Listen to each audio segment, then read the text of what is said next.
হ্যাঁ ভাই গ্রামে পৌঁছে গেছি। হ্যাঁ ভাই কিছু টাওয়ার ফাওয়ার পাচ্ছে না, শহরে 5G নেট চলছে, গ্রামে এসে 2GB মিলছে না। গ্রামে কেমন হয়ে গেছে, যেখানে রাস্তায় যাচ্ছি খালি ছাগল ভেড়া পা দেওয়ার জন্য গোবর।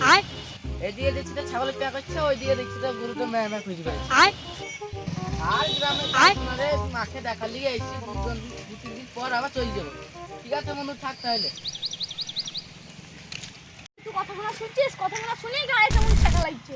ঠিক আছে, সারা জীবন গ্রামে ছোট থেকে মানুষ হলো, এখন চাকরি পেয়ে শহরে গিয়ে গ্রামের দুর্নাম করছে। তুই ঠিকই বলছিস ভাই, ঠিকই বলিস। আরে বন্ধু তুই সবাই লেগে গ্রামে এরে তুই সব তুই আমাকে চিনতে পারছিস নি? সেই আমরা ওই স্কুলে দুর্নামের পরীক্ষা গেলাম, তো পাশ হলাম, ফেল হয়ে গেলাম দুবার, মাইনর স্কুলে ভর্তি হলি। এ তুই ধর চিন্তা ছিলি, আমি একুব রে। দেখা দেখা লাগছে। তো পুল কেমন আছে?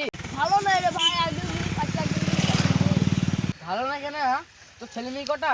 ছটা ছেলে মেয়ে, ছটা। আমাকে দেখ, একটা ছেলে আর একটা মেয়ে, দুবাইয়ে চাকরি করি আমি। ভাবি আসে রে ভাই? ভাবি আইবে কিনা, আমার তো ভালো লাগছে না গ্রাম, তো ভাবি তো থাকবে না এই গ্রামে। গ্রামে হিংসুটি করছে না, এই গ্রামে থেকে মানুষ আর মিশিতে কিরে যা কথা তাই তো বলছি। বাংলা বলছিস ভাই, একদিন আনন্দ দিন আইবে এরকম। অঙ্গ কিরে চাহাট। হ্যাঁ, তোর মনটা খারাপ কেন রে? কি আর বলবো, মনের দুঃখ। এই 10 বছর পর আমার বন্ধুর সাথে দেখা জানিস তো, বন্ধু আমার চিনতে পারছে না, জানিস তো, ধাক্কা মেরে দিয়ে দিয়েছে। তোর বন্ধুটা গ্রামে থেকে বড় হলো, যে এখন শহরে গিয়ে গ্রামকে এখন দুর্নাম দিচ্ছে। এ ভাই দুবাইয়ে চাকরি করে না, লোকের পায়খানা তুমি সেটা দেখতে হবে।